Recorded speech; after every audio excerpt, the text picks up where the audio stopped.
ಪಾಕಿಸ್ತಾನ ಈ ದೇಶದ ಹೆಸರು ಕೇಳಿದ ತಕ್ಷಣ ನೆನಪಾಗೋದು ಇದೊಂದು ಮುಸ್ಲಿಂ ರಾಷ್ಟ್ರ ಅನ್ನೋ ವಿಚಾರ. ಇಲ್ಲಿ ಧರ್ಮ ಸಂಘರ್ಷ ಸಹಜಾನೆ.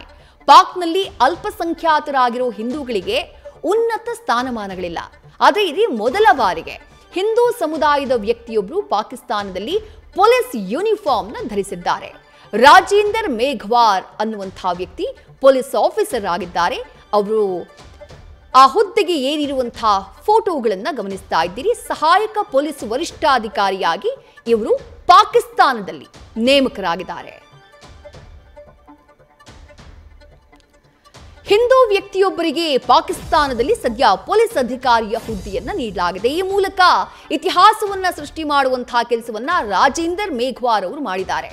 ಈವರೆಗೂ ಪಾಕ್ನಲ್ಲಿ ಹಿಂದೂಗಳು ಪೊಲೀಸ್ ಇಲಾಖೆಯನ್ನ ಸೇರಿರಲಿಲ್ಲ. ಪಾಕಿಸ್ತಾನದ ಸಿಂಧ್ ಪ್ರಾಂತ್ಯದ ಬಾಡಿನ್ ಜಿಲ್ಲೆಯ ರಾಜೇಂದರ್ CSS ಪರೀಕ್ಷೆಯಲ್ಲಿ ಉತ್ತೀರ್ಣರಾಗಿದ್ದಾರೆ. ರಾಜೇಂದರ್ ಮೇಘವಾರ್ ಪಾಕ್ನ ಪ್ರತಿಷ್ಠಿತ ಸೆಂಟ್ರಲ್ ಸುಪೀರಿಯರ್ ಸರ್ವಿಸಸ್ ಪರೀಕ್ಷೆಯದು. ಅಂದ್ರೆ ಇಲ್ಲಿ UPSC ಪರೀಕ್ಷೆ, IAS ಅಥವಾ IPS ಎಕ್ಸಾಮ್ ಅಂತ ನಾವೇನು ಹೇಳ್ತೀವಿ, ಆ ರೀತಿಯಾದಂತಹ ಪರೀಕ್ಷೆ ಪಾಕಿಸ್ತಾನದಲ್ಲಿ ಸ್ಪರ್ಧಾತ್ಮಕ ನಾಗರಿಕ ಸೇವಾ ಪರೀಕ್ಷೆ ಈ CSS ಪರೀಕ್ಷೆ.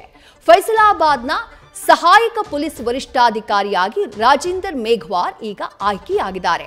ಹೀಗಾಗಿ ಸದ್ಯ ಪಾಕಿಸ್ತಾನದ ತುಂಬ ಈ ಹಿಂದೂ ಸಮುದಾಯದ ಅಧಿಕಾರಿಯ ಬಗ್ಗೆಯೇ ದೊಡ್ಡ ಮಟ್ಟದಲ್ಲಿ ಚರ್ಚೆಯಾಗ್ತಾ ಇದೆ. ನ್ಯೂಸ್ ಫಸ್ಟ್ ನಿರ್ಭೀತಿಯಿಂದ ನಿಮ್ಮ ಪರವಾಗಿ.